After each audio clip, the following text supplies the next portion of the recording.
Kun qophii utubaa walta'iinsa faanaa Broadcasting Corporative fi Biiroo Qonnaa fi Qabeenya Uumamaa Oromiyaan isinii dhiyaatudha.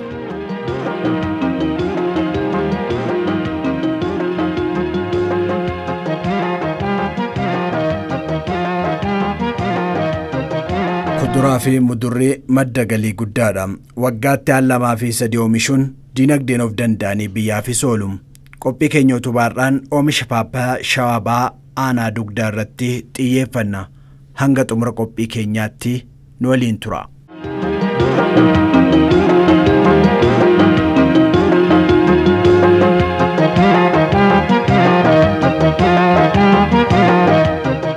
Godina Shawaa Bahaa aanaa dugdaa ganda qonnaan bulaa Shuugii Gamootti dhaabbanni Filooraavej qonnaan bulaa utubuun giddugala kunuunsa sanyii hojii bal'aa hojjechaa jirudha.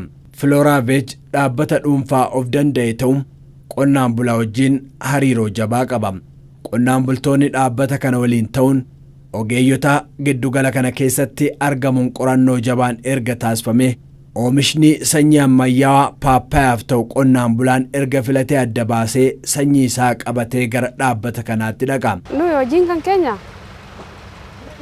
gabareetu ordarii go'eetti kan hojjennu. Gabarii irraa waan fu'anne san sagantaa isaaniitiin sagantaa keenya dursinee itti himna Awurooppaa qabaate sagantaa gabaree san immoo sagantaa keenya irratti hundoofne isa kenninaa fi guyyaa jenne sanitti immoo gabaree afa qabsiisna jechuudha. Akka 20,000 gabareen tokko kan ajaju ni jiraata paappayyee jechuudha.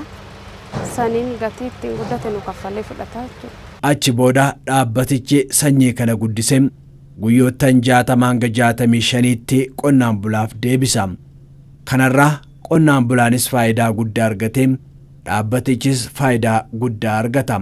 Hariiroon qonnaan bulaa fi dhaabbatichaas cimuun sanyiin giddugalichaa ba'e gosoota vaayitaaminii hundumaan badhaadhee paappayaa kennaa jiru akka agarsiistutti ooyiruu qonnaan bulaa godina Shawaa Bahaa irratti argine. Fakkeenyaaf gabareen dhufanii chigginyii nu kenna nurraa fudhata san turuu nu ta'ee gaariidha.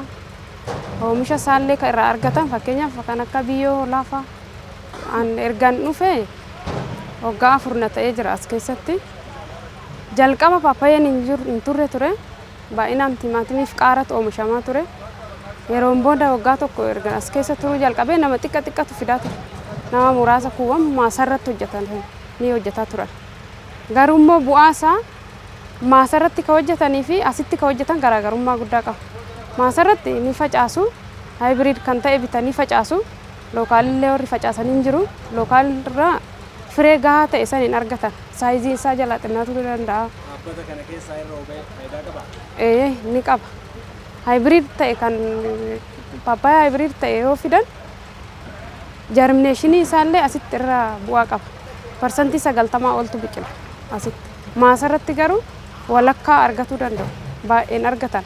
Maaliifin wanni irratti hojjeta sa'uun biyyee filatamaa miti waan ta'eef san irratti jarmineeshinii isaa hin hir'ata dhukkubaan qabamuu danda'a. San irraa hamma maasarratti tilmaaman sanii fi hammi immoo paappayyee isaanii oomishata suni walqixa dhufu baalaansiin ta'u. Godina Shawaa Bahaa aanaa dugdaatti qonnaan bultoonni kana dura paappayaa oomishuun haaraa ta'uu dhiisuun dhaabbata gosa sanyii filmaata qonnaan bulaa guddisu argachuun jijjiirama guddaa mul'isuutu dubbatama. Biqila irratti illee garaagarummaa qaba. Biqila irratti nu biratti 90 oloo biqile maasarratti parsantii 50 ta'uu danda'a 60 ta'uu danda'a. Kanaaf baay'isee facaasuu qabaa jechuudha. Koosti illee qaba. Zarii kana yoo bitu 3,000 oliin bita paaketii tokko jechuudha. Paaketiin tokko immoo firee 700 qaba. Firee 700 san bitee yoo biqilu firee 300 yoo biqile maasaasaa duuchuu hin danda'u jechuudha. Kabar gochuuf hin danda'u.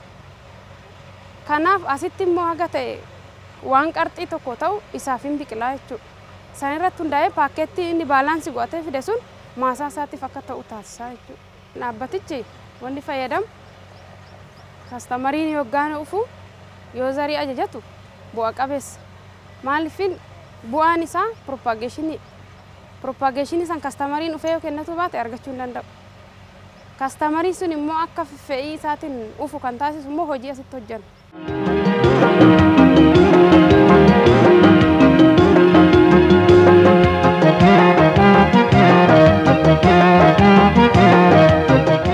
keessumattuu godina Shawaa Bahaa ganda Shuugii Gamootti hojiin kun qabatamaan hojiirra oolee jira. Dhaabbatichis fayyadamee qonnaan bulaanis fayyadamaa akka jiru dhageenye. Qonnaan bulaan sanyiin iddoo itti guddatu guyyoottan 65f kunuunsa dhaabbata kanaa keessumattuu ogeeyyileen garagaraa qorannoo biyyee fi akkaataa biqiltuun sun itti guddatu irratti xiyyeeffatan kunuunsa biqiltuu kanaatiif guyyoottan 65 keessatti waa hedduu godhu. Hojii duraarra baay'ee fooyya'aadha. Duraan boqqoollumaa, qamadii, xaafii akkasuma kan hojjetamaa ture. Isas immoo kan hojjettu waggaatti yeroo tokkodha. Inni kun baay'ee garaagarummaa qaba. Faayidaa qabeessas godha dadhabbiillee qabaatu. Dhaabbanni kunis oomisha paappaayyaaf guddina kana keessaa aanaa dugdaa irratti hojii bal'aa hojjechaa akka jiru dhageenye. Inni kun sanyiin isaa maqaan isaa reellee diisa jedhamudha. Sanyii filatamaa jechuudha. Kanaaf garaagarummaa baay'ee qaba isa sanaan. Inni kan nuti asitti duraan facaafannu san caalaa sanyii qisaasessanii sanyiis immoo achitti itti kennannee yoo nu biqilchanii nu geessisan sirriitti akka furdate yoo dhufellee humna godhatee qabattuu danda'utti nu qopheessu jechuudha. Oomishni kuduraa fi fuduraa keessaa paappaayyaan waggaatti yoo ga'e achi booda oomisha kennurraa fayyadamuudha. Mukti paappaayyaa diinagdee irraa argamu cinaatti miidhaginaaf oola. Karaa biraatiin ammas tarsiimoo magariisummaa akka biyyaatti qabame dhugoomsuuf hojiin bal'aan paappaayyaa irratti hojjetame mukti paappaayyaa gaaddisa ta'ee oksijiinii kennuun jireenya dhala namaa keessatti faayidaa guddaa qabaata. Lafa jallisiidhaan misoomu gara hektaara 54 ol qabna. Isarraa garuu hanga ammaatti muduraa irratti hojiin hojjetame xiqqaa ta'uu irraa kan ka'e 3,000 hin caalu ture. Hektaara 3,000 hin caalu ture. Kana keessatti muduraawwan biraa akkuma jiranitti ta'anii paappaayyaa irratti hojiin hojjetamaa jira. Hojiin bu'aa gabaa irratti argatuu fi nyaataaf argatu caalaa jijjiirama qilleensaa keessattis akka biqila biraatii miti. Amma akkuma arginutti qilleensa madaalawaa argachuudhaaf biqiltuun baay'een isaa jiraachuu qaba. Ashaaraa magariisaattis bal'inaan asirratti kan hojjetamaa jiru. Keessaa avokaadoo kana inisheetiivii asirratti fudhatame kana as keessattis galchinee bal'inaan hojjechaa jirra.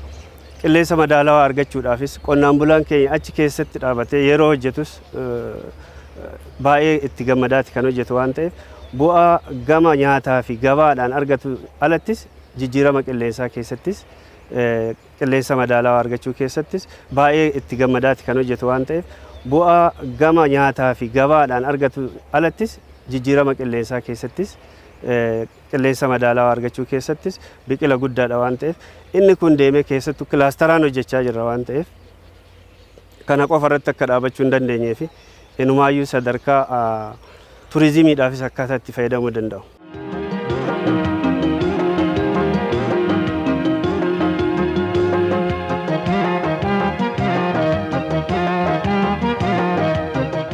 Jallisiin hojjechuun rooba waaqaa jalaa ba'u gaafata. Qonnaan bulaan godina Shawaa barmaata duraan ture caalmaan bishaan jirutti gargaaramuun gara fuula duraatti hojii jallisii barbaachisuuf rakkoo bishaanii tures furamaa akka jirutu himamaa jira. Kana dura manduubee qonnaan bultoota godina Shawaa Bahaa aanaa dugdaatti timaatimaa hanga shunkurtiitti hojiin bal'aan hojjetamu amma kilaasteraan hojjetamuun calqabameera.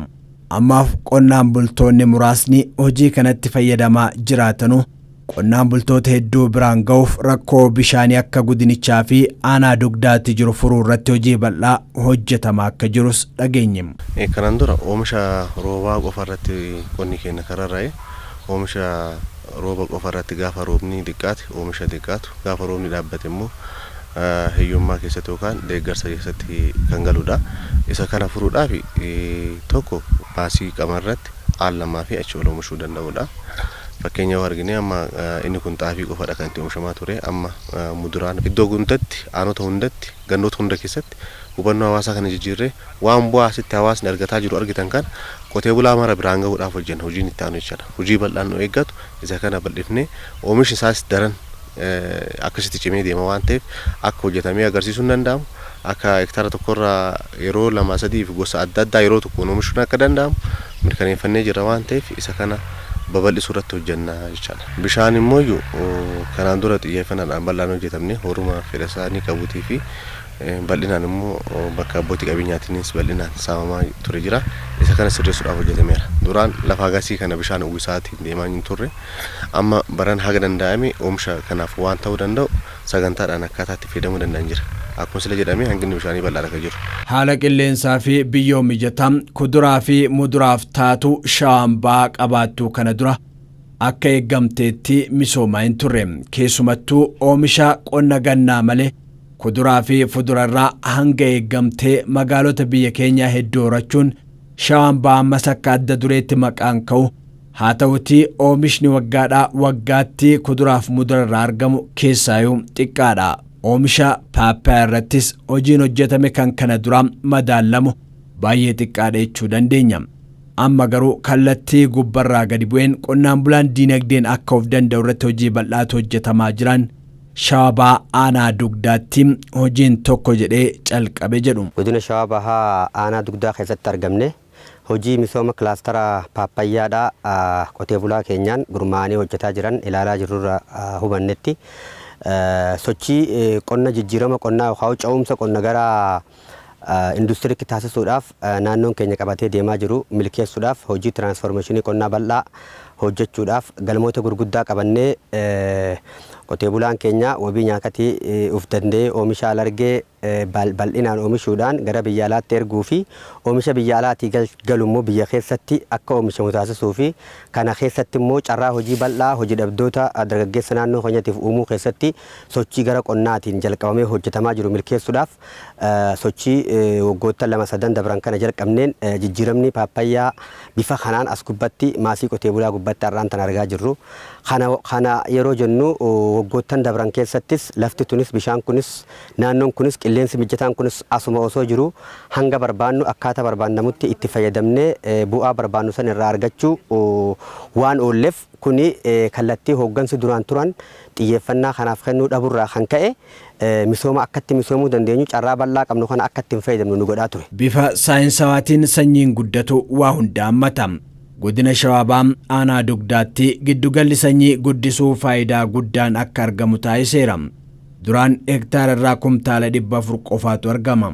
Amma ergaa giddugalli kun achitti hundaa'ee qonnaan bulaa utubuu eegale hektaara tokkorraa kumtaala 1,000 ol argachuun danda'amee jiran waliin ta'anii gamtaan hojjechuun faayidaa hunda galeessa ta'an lameenuu fayyadamaa akka jiran himama. Qooda fudhattoota adda addaatu kana keessatti qooda fudhata.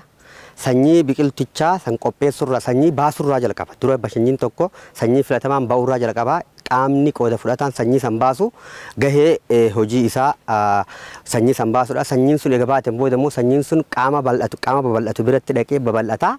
Sanyiidhaan kan babal'atu sanyiidhaan deema. Sanyiin sun fudhatamee immoo gara biqiltuutti kan jijjiiramu biqiltuudhaan deema.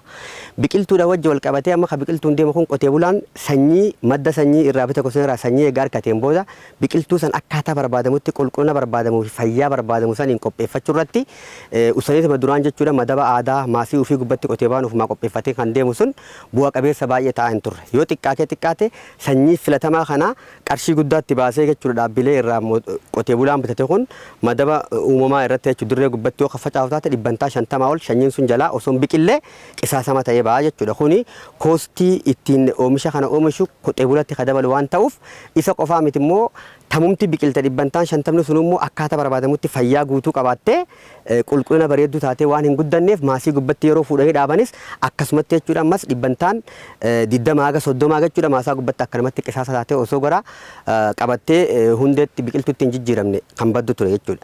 Isa kana akka rakkootti eega hubateen booda mootummaan akka inisheetiivitti qaama sanyii fi biqiltuu dhiyeessuu danda'u qaamni abbootii qabeenyatis haa ta'u qotee bulas haa ta'u dandeettii kanaa qabu ogummaan kan deeggarame fi teekinooloojiidhaan kan deeggarame dhaabbatee qotee bulaa kanaaf furmaata akka kennu jedhamee jechuudha. Haalli mijaa'ee fi qaamonni kun invaayit godhamanii dhufanii haalli mijaa'ee fi akka sanyii kana isaan biqiltuu kana qotee bulaa kanaa qopheessanii qotee bulaan kun isaanirraa jechuudha wanta itti qopheessan kennanii fi isaanirraa fudhachuu danda'amaniif hojii qindoominaan jechuudha itti yaadameetuma godhame waan ta'eef gaheen isaan oomisha kana milkeessuu keessatti qaban hangana jedhamee kan tilmaamamu miti jechuudha. Oomishni paappaayyaa oomisha barbaadamaa ta'urraa magaala Finfinnee dabalatee magaalota biyya keenya hedduutti barbaadama. Oomisha paappaayyaa godina Shawaa Bahaa aanaa dugdaa kanaaf haala mijeessaa jiraachuu kan himu biiroon qonnaa fi qabeenya uumama Oromiyaa Magaalaa Finfinnee dabalatee magaalota Oromiyaa gurguddoo hedduutti giddugalli gabayaa hundaa'e qonnaan bulaas ta'ee fayyadamaan akka hin miidhamnetti gatii madaalawaan oomishni kun qonnaan bularraa ka'e harka barbaadamaa akka ga'uu fi walitti hidhamiinsa faddaaltota seeraan alaa kutuudhaaf hojii bal'aan hojjetamaa akka jiru dhageenye. Gabaadhaafis yeroo dhiyeessu haalli gabaa ittiin qotee bulaa fi qaamni gabaa kana walitti hidhamiinsa uumamurrattis mootummaan jechuudha gama isaatiin giddugala gabaa naannoo adda addaa Finfinnee keessatti, Adaamaa keessatti, Bishooftuu keessatti, Moojoo keessatti naannoo kana keessatti giddugala gabaadhaa bifa waldaa hojii gamtaatiin gurmaa'anii iddoo oomisha isaanii kana geessanii itti gurguratan irratti illee uumurratti hojii bal'aa hojjetamaa jira. Ammaan tana already bu'urri waldaa hojii gamtaatiin Finfinnee keessatti jechuudha almost kifla katamaa 5 haa ta'u keessatti giddugalli gabaadhaa hundaa'ee qotee bultoota kanaaf achi keessatti jechuudha iddoon sheediin oomisha kana itti dhiyeessanii gurguruu danda'an mijaa'ee fi qotee bulaan kun akka itti dhiyeeffatu gochuudhaaf jechuudha hojii bal'aan hojjetamaa jira jechuudha. Oomisha kun akka duritti dallaalaan jidduu seenee oomisha asirraa argamu kana akka barbaadametti qotee bulaan bu'aa irraa akka hin arganne kadhoorku rakkis hojiin hojjetamaa jira waan ta'eef gama kanaanis tokko ta'a jechuudha. Cheeniin dhumaa gabaaf dhiyeessuudha waan ta'eef bifa saniin akka godhuu fi qaamni barbaachisuus immoo iddoo barbaadutti akka barbaadamutti akka argatu gochuu irrattis hojii bal'aa hojjechaa jira jechuudha.